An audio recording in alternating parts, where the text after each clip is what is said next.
தான் இதை ஆரம்பிக்கணும். லெஃப்ட்டில் பார்த்தீங்கன்னா இந்த ஸ்வீட் இருக்குது, சர்க்கரை வரட்டி. சர்க்கரை வரட்டினா வெல்லம் வச்சு பண்ணியிருக்கிற நேந்திரம் பழம் ஒரு ஸ்வீட். அதுக்கப்புறம் இந்த சிப்ஸ் வேறு எதுக்குமே இல்லைங்க. மீதி எல்லாத்தையும் பரிமாறுற டைமில் இதை ஃபஸ்ட்டு வச்சுட்டாங்கன்னா நம்ம இது கடிச்சிட்டு இருக்கலாம்.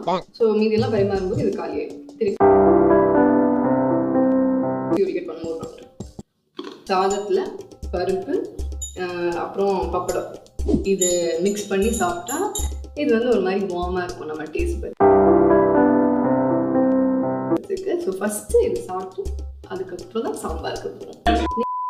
கேபேஜ் தோரன், ஓலன், எரிச்சேரி, மசாலா கறி, அவியல், பீட்ரூட் பச்சடி, மாம்பழ புளிச்சேரி.